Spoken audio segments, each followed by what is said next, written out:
Hello, this is Kamlesh Ahuja sir की chemistry की class.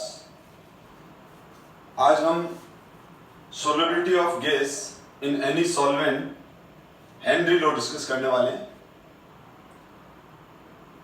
Henry law basically किसी भी लिक्विड के अंदर और किसी भी सॉल्यूशन के अंदर सॉल्युबिलिटी ऑफ गैस को लेके है। मैं इसको डायरेक्ट पहले एक एग्जांपल से क्लियर करता हूं, फिर हम इसकी डेफिनेशन को डिस्कस करते हैं। जैसे ये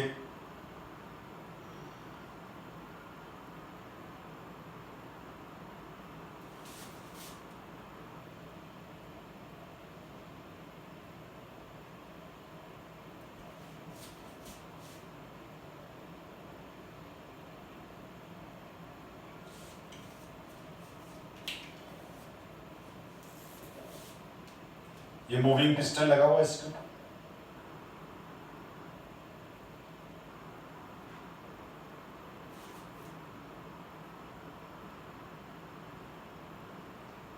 किसी भी लिक्विड के अंदर गैस सोल्यूबल होती है। जैसे वाटर का एक्वेटिक लाइफ भी क्यों है? एक्वेटिक लाइफ भी इसीलिए है कि वाटर के अंदर O2 gas, N2 gas, H2 gas, सारी गैसेस एक पर्टिकुलर एक्सटेंट में, एक पर्टिकुलर अमाउंट में डिसॉल्व है। और वाटर के अंदर अगर O2 गैस है, इस वजह से ही तो एक्वेटिक लाइफ पॉसिबल है, क्योंकि लाइफ के लिए ऑक्सीजन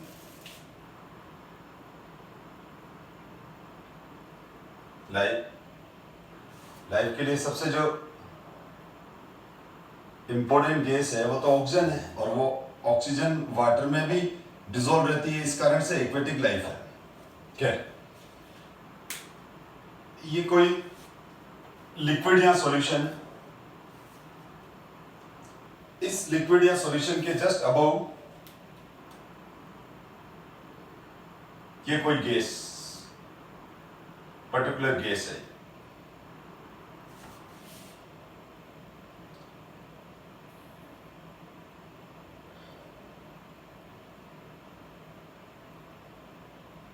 हम तो ये इसका वेपर फेस है। ये जो ऊपर है इसको हम बोलेंगे वेपर फेस और गैस फेस।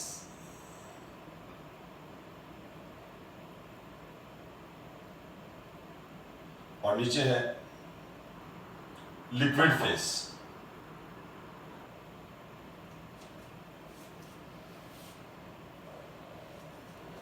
जैसे हम इसके ऊपर प्रेशर,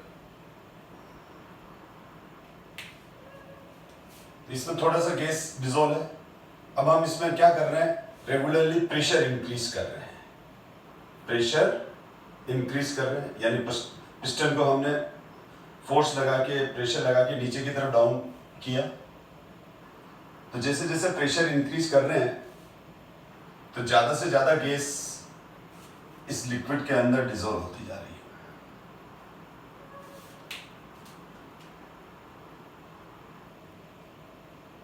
ये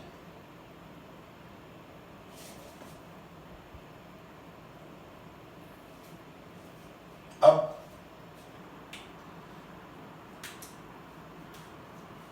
यहां पर ये प्रेशर है गैस का, P1 प्रेशर है। यहां पर ये P2 प्रेशर है और ये P3 प्रेशर है। P1, P2, P3 pressure of gas which present above liquid or solution। जो ये लिक्विड है, इस लिक्विड के जस्ट ऊपर जो गैस है उसका प्रेशर है P1, P2 और P3। ये फर्स्ट स्टेट, सेकंड स्टेट और थर्ड स्टेट। तो मैं क्या कर रहा हूं, यहां पर प्रेशर इंक्रीज करता जा रहा हूं। प्रेशर इंक्रीज करता जाऊंगा तो ये क्या है, pressure of gas just above, pressure of gas just above liquid or solution.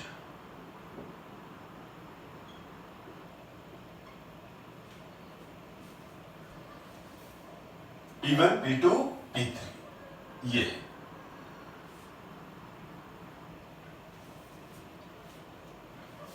और यहां पर तो जैसे जैसे ये या प्रेशर बढ़ता जाएगा, या प्रेशर कम है, या और ज्यादा बढ़ गया और ज्यादा बढ़ गया, जितना ज्यादा प्रेशर बढ़ता जाएगा उतना ही ज्यादा गैस का जो फ्रिक्शन है, गैस का जो अमाउंट है वो इसमें डिसॉल्व होता जाएगा। तो xg, xg1, xg2, xg3, तो ये मोल फ्रिक्शन, ये क्या है, ये है मोल fraction of gas which dissolve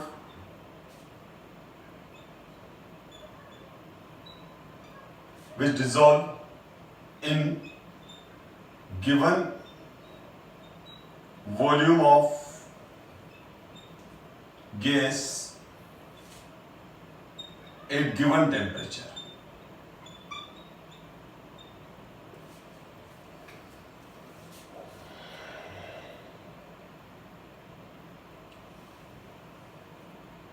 तो यहां पर जैसे जैसे प्रेशर बढ़ता जाएगा वैसे वैसे जैसे जैसे गैस के जस्ट अबव जो लिक्विड के जस्ट अबव जो गैस है उसका प्रेशर बढ़ता हुआ जाएगा, तो उसका मोल फ्रैक्शन भी सॉल्यूशन के अंदर बढ़ता जाएगा। ये जो है, ये जो प्रेशर है ये वेपर फेस वाला प्रेशर है। ये जो प्रेशर है ये प्रेशर कहां वाला है, आप ध्यान दें, ध्यान से समझें इस बात को। ये प्रेशर है वेपर फेस प्रेशर है।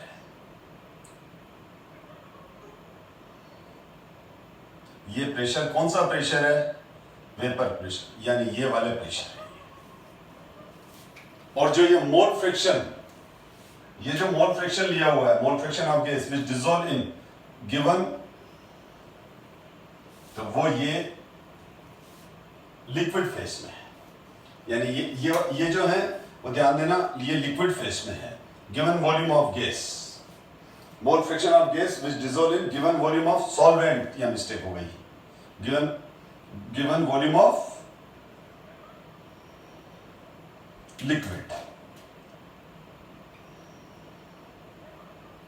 लिक्विड फेस में।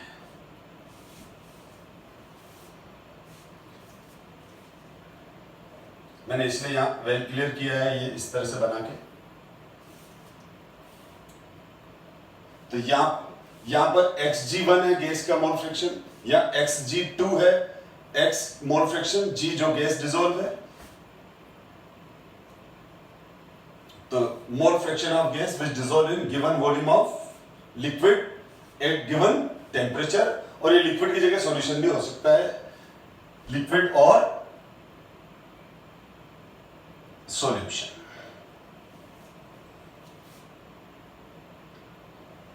तो जैसे जैसे हम यहां प्रेशर बढ़ाते जाएंगे वैसे वैसे इस गैस का मोल फ्रिक्शन इसमें बढ़ता जाएगा गिवन टेम्परेचर पर। टेम्परेचर तीनों का फिक्स है, अगर ये 25 डिग्री सेंटीग्रेड पर है तो ये भी 25 डिग्री सेंटीग्रेड पर है, और ये भी 25 डिग्री सेंटीग्रेड पर है।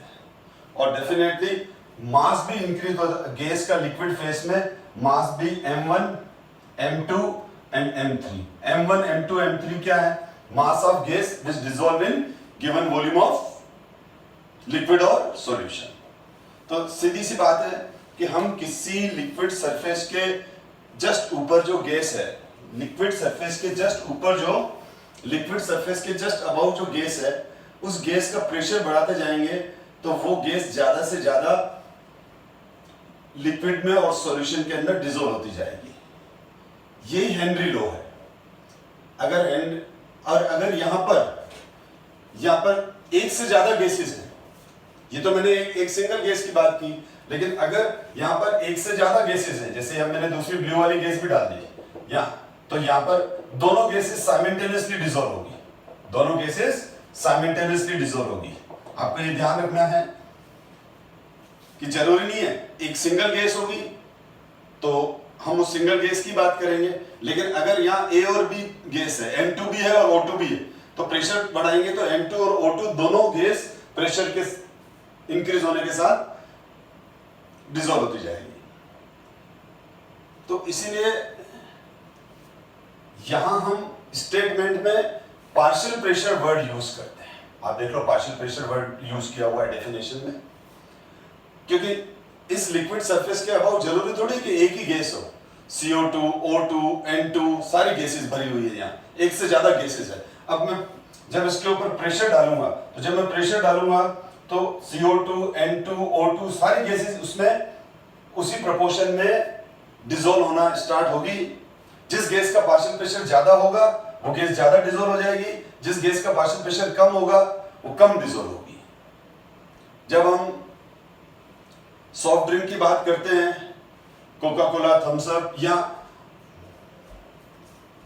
जो वेंडर्स शिकंजी अभी गर्मी के दिनों में पीते हैं जो हम, तो वो क्या करते हैं, बोतल के अंदर बॉटलिंग करते हैं, तो बोतल के अंदर क्या करते हैं, एक ट्यूब उनका जो सिस्टम होता है उस सिस्टम से वो ट्यूब उसके ऊपर कस के और हाई प्रेशर के साथ CO2 पास करते हैं, तो वाटर के अंदर CO2 डिसॉल्व हो जाती है, CO2 का कंसंट्रेशन बढ़ जाता है।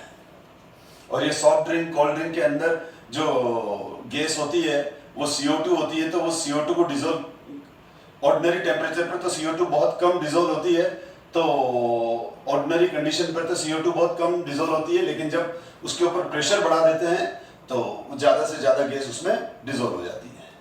तो ये क्लियर हो गया कि अगर यहाँ एक से ज्यादा गैसेस हैं और हमने ऊपर से इस सिस्टम पे प्रेशर बढ़ाना स्टार्ट किया तो वो सारी गैसेस इसके अंदर डिसॉल्व होने लग जाएगी।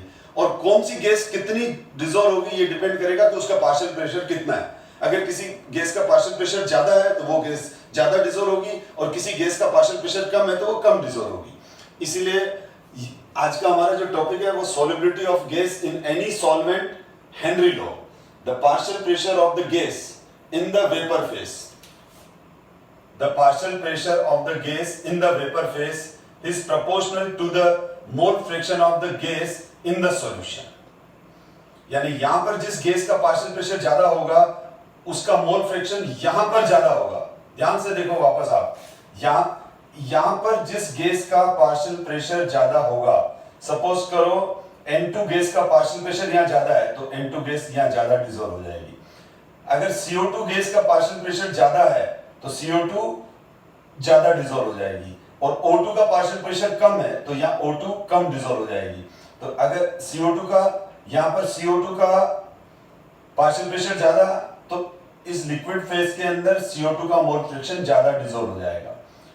O2 का पार्शियल प्रेशर इस लिक्विड सरफेस के ऊपर कम है तो यहाँ O2 का मोल फ्रैक्शन इस लिक्विड के अंदर कम होगा क्योंकि वो कम डिसॉल्व होगा।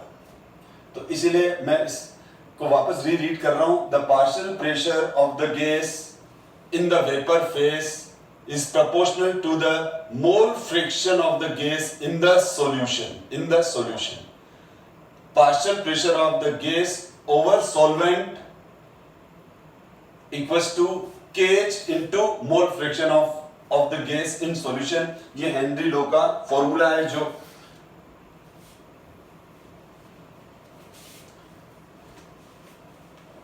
इसको हम डिस्कस कर रहे हैं आगे।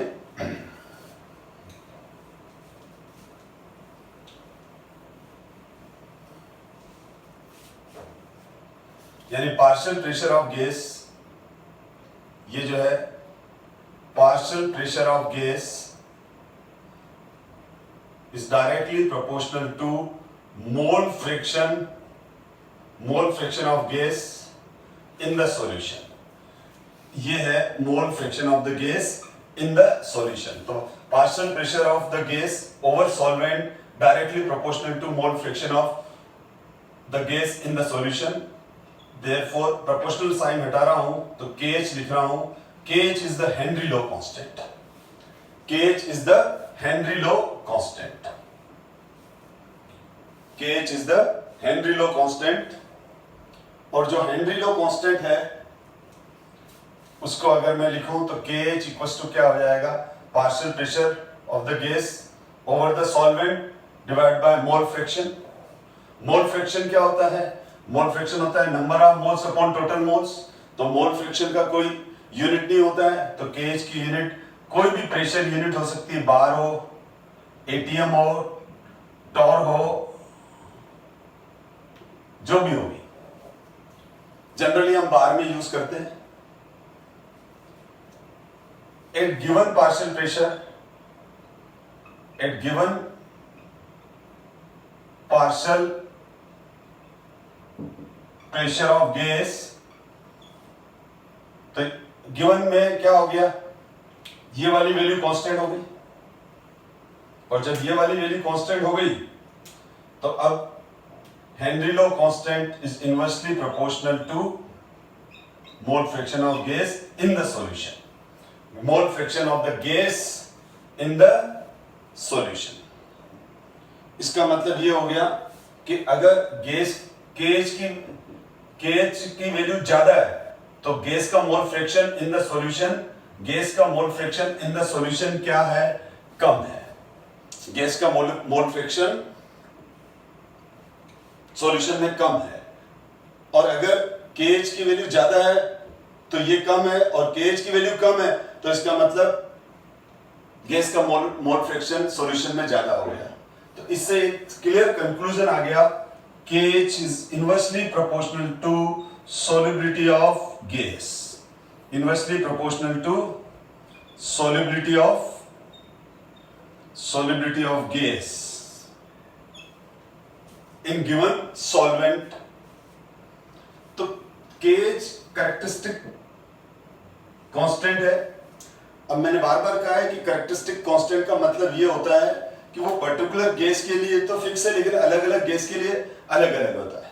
दो कांस्टेंट होते हैं, एक तो कैरेक्टरिस्टिक कांस्टेंट और दूसरे होते हैं यूनिवर्सल कांस्टेंट। जैसे R गैस कांस्टेंट, वो यूनिवर्सल कांस्टेंट है। जितनी भी आइडियल गैस है, जो भी गैस आइडियली बिहेव कर रही है, चाहे वो N2O2 S2 F2 Cl2 CO2 कोई भी गैस है, तो सबके लिए R की वैल्यू सेम होगी।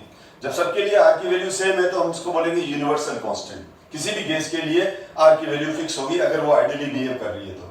दूसरे होते हैं कैरेक्टरिस्टिक कांस्टेंट। कैरेक्टरिस्टिक कांस्टेंट का मतलब क्या होता है, वो पर्टिकुलर के लिए तो कांस्टेंट है लेकिन अलग अलग के लिए अलग अलग। तो हेनरी लॉ जो है वो कैरेक्टरिस्टिक कांस्टेंट है। कैरेक्टरिस्टिक कांस्टेंट का मतलब अलग अलग गैस के लिए इसकी वैल्यू अलग अलग होगी। यानी हीलियम के लिए KH की वैल्यू अलग होगी, CO2 गैस के लिए KH की वैल्यू अलग होगी, N2 गैस के लिए KH की वैल्यू अलग होगी, O2 गैस के लिए O2 गैस के लिए भी KH की वैल्यू डिफरेंट होगी। अब तो KH की हायर वैल्यू ये इंडिकेट करती है कि सॉल्युबिलिटी कम है, और KH की लोअर वैल्यू ये इंडिकेट करती है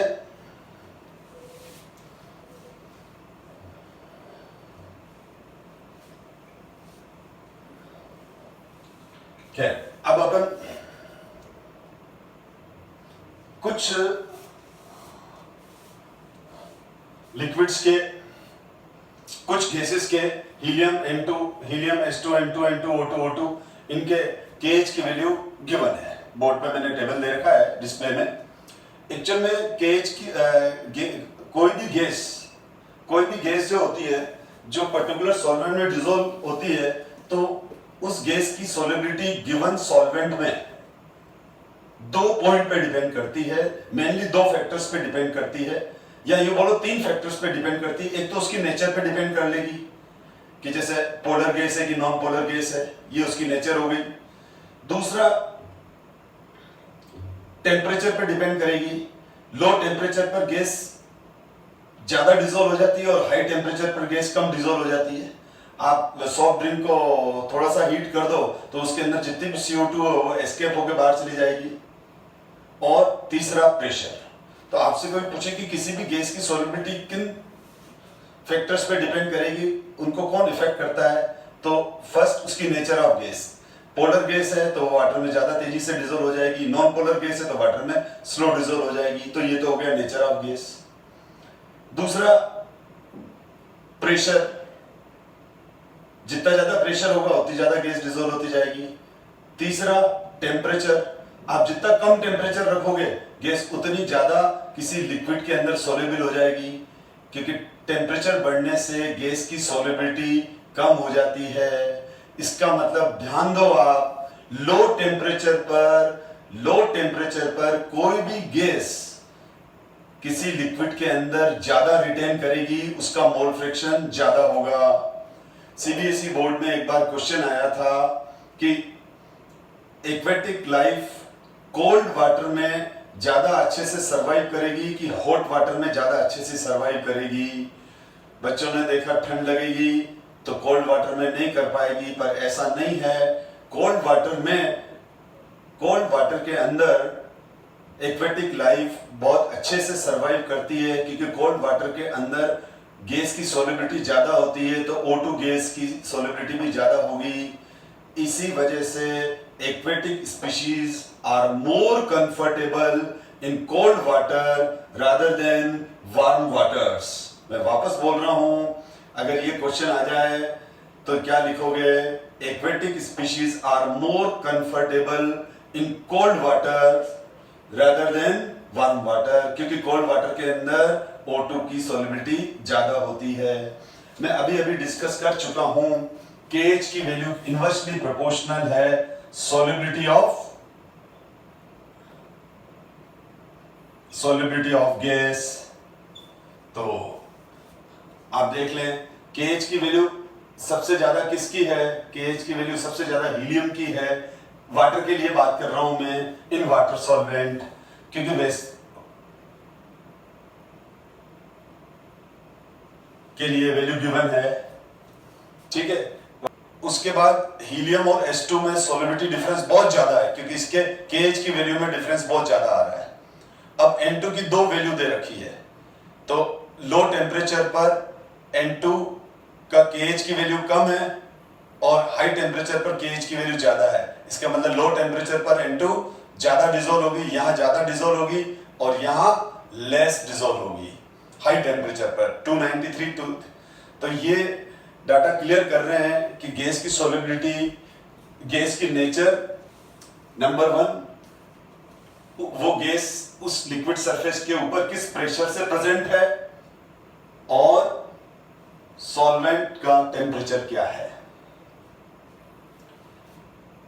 और फिर भी जो गैस की जो सॉल्युबिलिटी है वो किसी भी लिक्विड में कम ही होती है। मैं उसको अभी आगे डिस्कस कर रहा हूं, और इसको आगे डिस्कस करने से पहले मैं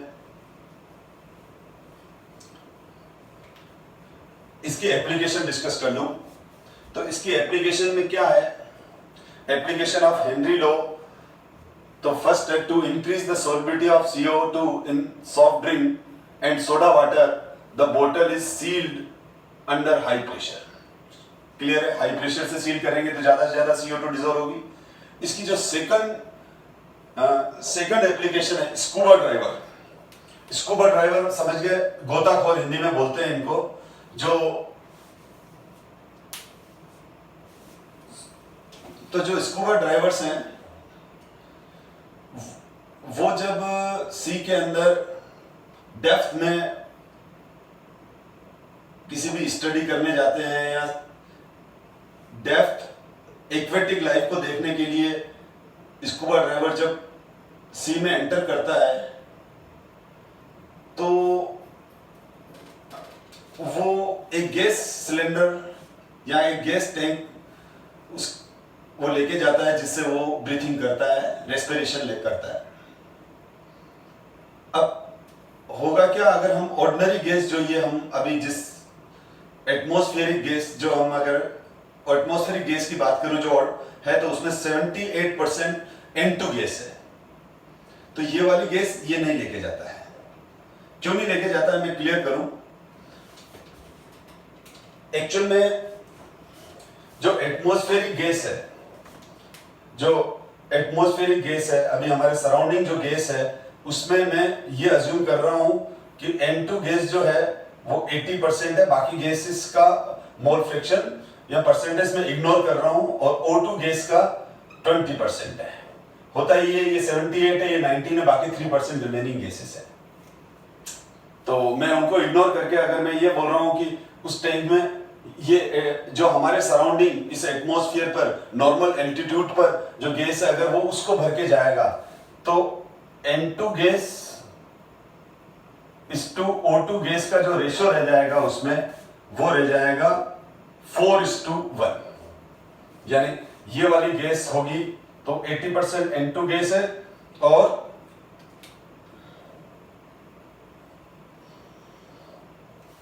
तो क्या होगा, डेफिनेटली जो N2 गैस का पार्शियल प्रेशर है, पार्शियल प्रेशर ऑफ O2 और पार्शियल प्रेशर ऑफ N2 ले लो, पहले N2 लिया है, इस to partial pressure of O2 वो भी कितना हो जाएगा 4:1। तो किसी भी ये इसका मतलब क्या हो जाएगा, जब प्रेशर बढ़ेगा तो वो इसी प्रोपोर्शन से अगर 4 पार्ट इसमें नाइट्रोजन जाएगी तो 1 पार्ट इसमें O2 जाएगी। खैर इसकी सॉल्युबिलिटी पे भी डिपेंड करेगा, तो थोड़ी सी वैल्यू वेरी करेगी पर इतनी ज्यादा नहीं करेगी। यानी ये N2 गैस मोर होगी इसमें क्योंकि पार्शियल प्रेशर N2 का 4 टाइम्स ज्यादा होगा O2 से अगर ऑर्डिनरी गैस लेगा। तो अब होगा क्या, जब स्कूबा ड्राइवर डेप्थ सी में डेप्थ में जाएगा तो जैसे जैसे डेप्थ में जाएगा तो प्रेशर बढ़ता जाएगा। अब इन N2 और O2 का प्रेशर उसी प्रोपोर्शन में बढ़ेगा, तो जब वो डेप्थ में चला जाएगा तो प्रेशर बहुत ज्यादा बढ़ने की वजह से उसके ब्लड में N2 और O2 दोनों डिसॉल्व होगी, लेकिन N2 ऑलमोस्ट 4 टाइम ज्यादा डिसॉल्व हो जाएगी ऑक्सीजन के कंपैरिजन में। तो होगा क्या, उसका ब्लड N2 गैस से रिच हो जाएगा। अब N2 गैस ज्यादा डिसॉल्व हो गई। अब आपको मैं दूसरी तरफ ध्यान आकर्षित कर रहा हूं, जब अपन सॉफ्ट ड्रिंक की बोतल को ओपन करते हैं तो आपने क्या देखा, तेजी से CO2 एस्केप होने लग जाती है। अगर 15-20 मिनट आपने उसको यूं खोल के रख दिया तो फिर बोलते हो सर पीने में मजा नहीं आया। क्यों? इसलिए नहीं आया क्योंकि उसमें से CO2 गैस एस्केप हो गई, तो जो CO2 का जो इंटेंसिटी जो हम फील करते थे वो नहीं कर पाएंगे। तो इसी तरह से क्या हुआ, यानी क्यों हुआ, क्योंकि वो प्रेशर डिक्रीज हो गया उसका। तो यहां पर भी क्या हुआ, जब स्कूबा ड्राइवर इस गैस को लेके ऑर्डिनरी गैस को लेके सी के डेप्थ में गया तो उसका जैसे जैसे डेप्थ में जाएगा प्रेशर बढ़ता जाएगा तो N2 और O2 दोनों के पार्शियल प्रेशर भी बढ़ते जाएंगे और उससे क्या होगा, बहुत ज्यादा N2 गैस उसके ब्लड में डिसॉल्व हो जाएगी। तो इसका जो ब्लड हो गया वो N2 गैस से रिच हो गया। अब जब ये स्कूबा ड्राइवर मूव करेगा ऊपर की ओर, नॉर्मल एल्टीट्यूड की तरफ आने स्टार्ट करेगा, तब क्या होगा, प्रेशर वापस कम होने लगेगा और प्रेशर कम होने की वजह से क्या होगा, ब्लड से N2 गैस ज्यादा तेजी से सेपरेट होने लग जाएगी। तो गैस वेसल्स में, कैपिलरीज में बबल बनाना स्टार्ट करेगी। हार्ट के अंदर ब्लड है तो हार्ट के अंदर भी क्या होगा, एक एम्प्टी स्पेस क्रिएट होने लग जाएगा जहां पर गैस N2 गैस फिल होने लग जाएगी। तो ये बहुत ज्यादा पैनिक सिचुएशन हो जाती है और इस पैनिक सिचुएशन को हम और वेंट्स बनते हैं।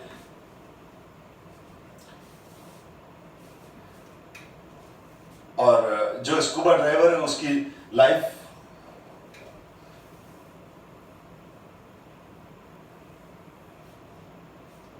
या यूं बोलो, जो स्कूबा ड्राइवर है वो मेडिकल इमरजेंसी में चला जाता है, यानी उसको बहुत प्रॉब्लम होने लग जाती है। उसके अंदर ब्लॉक्स डेवलप हो जाते हैं, वैकेंट ब्लॉक्स, बबल्स डेवलप हो जाते हैं उसके वेसल्स में, हार्ट में, तो वो डेंजर है उसके हेल्थ के लिए।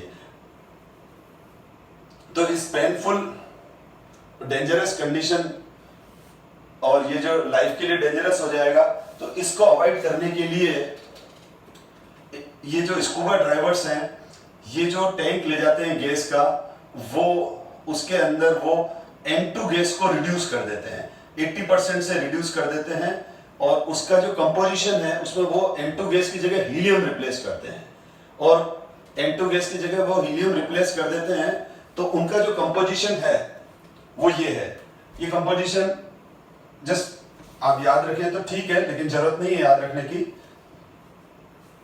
तो ये है 11.7% helium, 56.2% nitrogen and 32.1% oxygen.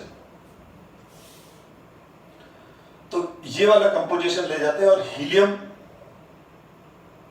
Gas है तो हीलियम गैस का KH की वैल्यू सबसे ज्यादा है और हीलियम गैस की जब KH वैल्यू सबसे ज्यादा है, हीलियम गैस की KH वैल्यू ज्यादा है तो उसकी सॉल्युबिलिटी कम है, सॉल्युबिलिटी कम है क्योंकि KH inversely proportional to solubility of gas. तो मैंने हीलियम लेस सॉल्युबल है, शायद मैंने पहले कुछ गलत बोल दिया हो तो उसको करेक्शन कर लेना कि KH की वैल्यू ज्यादा है, हीलियम की KH की वैल्यू सबसे ज्यादा है और हीलियम की जब KH की वैल्यू सबसे ज्यादा है तो उसकी सॉल्युबिलिटी कम रहेगी, इसलिए हम हीलियम गैस को रिप्लेस करते हैं। तो आपको तो सीधा है क्वेश्चन, टीचर यही पूछेगा कि स्कूबा ड्राइवर के टैंक में हम N2 गैस की जगह N2 गैस को तो कम कर देते हैं और उसकी जगह हीलियम को रिप्लेस करते हैं। तो हीलियम को क्यों रिप्लेस करते हैं तो उसका आंसर लिखोगे हीलियम का जो हेनरी लो कांस्टेंट है वो हायर है, इसका मतलब उसकी सॉल्युबिलिटी कम है, तो वो स्कूबा ड्राइवर पैनिक पोजीशन में नहीं आता है क्योंकि वो गैस उसमें ज्यादा डिसॉल्व होगी नहीं। तो ये इसके बारे में मैंने डिस्क्रिप्शन लिख रखा है, मैं रीड कर लेता हूं। Scuba driver must cope with high concentration of dissolved gases while breathing air at high pressure underwater. Increased pressure increase the solubility of atmospheric gases in blood. Pressure बढ़ेगा तो ब्लड के अंदर गैसेस बढ़ जाएगी। When the drivers come towards surface, the pressure gradually decrease. Scuba driver ऊपर आ रहा है तो उसका प्रेशर कम होता जाएगा। This release the dissolved gas and leads to the formation of bubbles of nitrogen in the blood. और ब्लड किस में होता है? कैपिलरीज में, हार्ट में। तो this blocks capillaries and creates a medical condition known as bends, which are painful and dangerous to life. To avoid bends as well as the toxic effect of high concentration of nitrogen in the blood, the tanks used by scuba driver are filled with air diluted with less soluble helium, क्योंकि helium का KH ज्यादा है, Henry लो constant ज्यादा है। तो ये इसकी application है।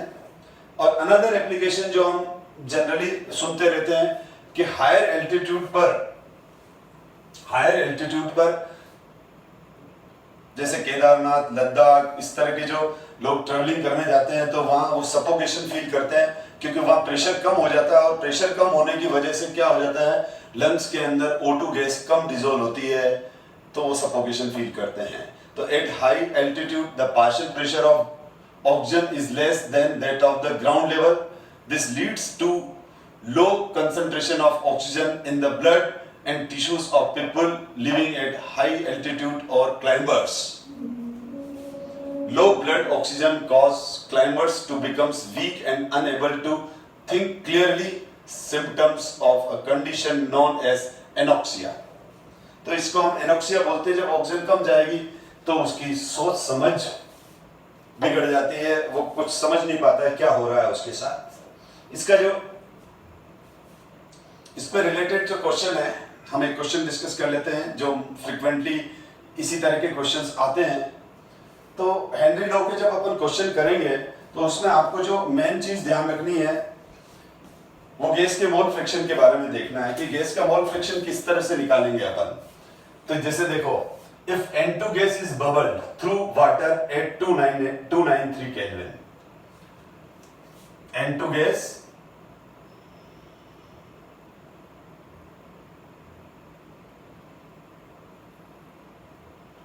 N2 gas is bubble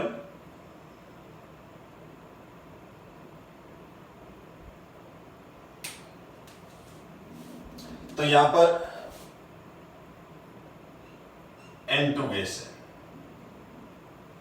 ठीक है। If N2 gas is bubble through water, ये water, if N2 gas is bubble through water at 293 Kelvin, how many millimoles of N2 gas would dissolve in 1 liter of water? 1 liter of water assume that N2 exert a partial pressure of 0.987 bar, यानी यहां पर जो N2 का partial pressure है वो given है 0.987 बार, ठीक है। Given that Henry law constant for N2 at 293 kelvin is, और यहां पर हमको KH वैल्यू गिवन है 76.84 किलो बार। अब ऊपर बार है तो या तो ऊपर वाले बार को किलो बार में कन्वर्ट कर दो या इसको बार में कन्वर्ट कर दो। तो जब हम इसको बार में कन्वर्ट करेंगे तो KH की वैल्यू क्या आ जाएगी 76.84 इंटू 1000, तो इसको इंटू 1000 कर देंगे तो बाहर आ जाएगा। हमेशा क्वेश्चन करते वक्त अगर इस तरह की सिचुएशन आए तो हैंड टू हैंड जब गिवन वैल्यू अपन लिखते हैं तो कन्वर्जन भी कर लेना चाहिए, क्योंकि क्वेश्चन एग्जाम में हमारे पास एग्जाम का जो प्रेशर देता है उसकी वजह से जल्दबाजी में हम न्यूमेरिकल में वैल्यू डालते वक्त कन्वर्जन भूल जाते हैं। अब इसमें हमेशा हमको क्वेश्चन करते वक्त क्या ध्यान रखना है, ये तो हो गया partial pressure of N2 KH into mole fraction of N2, this is the mole fraction of N2। अब ये क्वेश्चन पूछ रहा है, कह रहा है कि इसमें how many millimoles of N2, ये फाइंड आउट करना है हमारे को। Millimoles of N2 in 1 litre of water, ये क्वेश्चन समझ में आ गया होगा, वैल्यू भी डाल दी। अब मोल फ्रैक्शन ऑफ N2 क्या होगा, मोल fraction of N2 is the number of moles of N2 number of moles of H2O plus number of moles of N2। ये तो मोल फ्रैक्शन का फॉर्मूला हो गया, mole upon total moles, moles upon total moles. अब यहां पर देखो, यहां पर हेनरी लॉ के क्वेश्चन करते वक्त ये जो गैस होती है इस वैल्यू को आप नेग्लेक्ट कर लिया करो, क्योंकि कोई भी गैस बहुत कम अमाउंट में डिसॉल्व होती है। तो number of moles of water हमेशा ज्यादा होंगे किससे, number of moles of N2 से, ज्यादा नहीं बहुत ज्यादा होंगे। तो आप इसको अगर नेग्लेक्ट कर लेंगे तो अब अपन क्या कर रहे हैं, इसको अपन नेग्लेक्ट करके, इसको अपन ने क्या किया, नेग्लेक्ट कर दिया और ये लिख दिया। इससे हमारे क्वेश्चन में ज्यादा फर्क नहीं पड़ता है आंसर में, क्योंकि वो सेकंड डिजिट पे जाके 2-3 पॉइंट का प्लस माइनस 0.04 के आसपास डिफरेंस आता है, जो ज्यादा बड़ी बात नहीं है, नहीं तो हमारी कैलकुलेशन बहुत टफ हो जाती है। अब number of moles of water, तो 1 लीटर, तो अब मैं अगर इस फॉर्मूले में xN2 की वैल्यू पुट करूं तो मेरे पास अब हो गया, अब मैं इस फॉर्मूले में जो ये फर्स्ट फॉर्मूला है इसमें xN2 की वैल्यू पुट कर रहा हूं, और xN2 की वैल्यू में ये वाली ले रहा हूं, इसमें मैं इसको नेग्लेक्ट कर दिया मैंने। तो ये हो गया partial pressure of N2 KH into number of moles of N2 upon number of moles of H2O। हम इस फॉर्मूले से इस फॉर्मूले को रीअरेंज करके लिखूं तो number of moles of N2 क्या हो जाएगा, तो number of moles of N2 is equals to number of moles of H2O into partial pressure of N2 divide by KH। 1 litre water में नंबर ऑफ मोल्स निकालने हैं। अब हमको ये 1 लीटर वाटर गिवन है, तो 1 लीटर वाटर के अंदर नंबर ऑफ मोल्स कितने होंगे। तो मैंने आपको शुरू से बताया है कि वाटर के केस में 1 लीटर को 1 kg के बराबर ले लो। 1 लीटर वाटर के अंदर तो यहां पर मैं NH2O, मोल का फॉर्मूला क्या होता है, गिवन मास इन ग्राम, तो 1 लीटर ऑलमोस्ट 1000 ग्राम के बराबर होता है। तो मोल का formula given mass in gram divide by molecular mass 18। तो ये हमारे पास number of moles of water कितना आ गया, 1000/18। अब हमारे पास आई थिंक अब आपको क्वेश्चन बहुत अच्छे से समझ में आ गया होगा। आप ध्यान से देखें, अब तो हमारे पास इसकी वैल्यू आ गई 1000/18, partial pressure of N2, partial pressure of N2 ये रहा जिसपे रेड अंडरलाइन कर दी, पार्शियल प्रेशर ऑफ N2 जिसपे मैंने रेड अंडरलाइन कर ली। केएच की वैल्यू ये गिवन है, तो सब तो क्वेश्चन में अब गिवन है, अब वैल्यू डाल के और आंसर फाइंड आउट करना है। तो नंबर ऑफ मोल्स, इससे नंबर ऑफ मोल्स आ जाएंगे, तो नंबर ऑफ मोल्स आ जाएंगे 1000/18, ये तो इसकी वैल्यू रख दी, ये 0.987 पुट कर दिया। हेनरी लो कांस्टेंट 76.84 इंटू 1000। अब इसको आप सोल्व कर लें, 1000 से 1000 क्लियर कैंसिल हो जाएगा और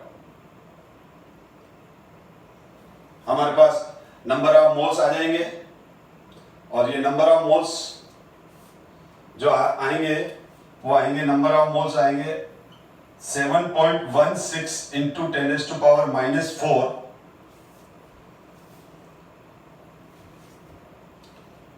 और फिर इसको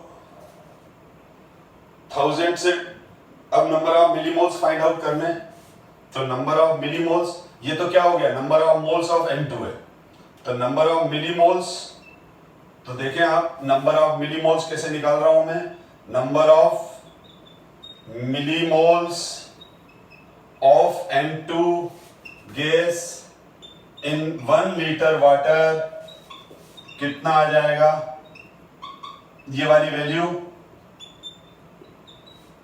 ये तो मोल्स है, मिली मोल्स में कन्वर्ट करना है तो इसको 1000 से मल्टीप्लाई कर दो, तो ये आ जाएगा 0.716 मिलीमोल्स आ गए।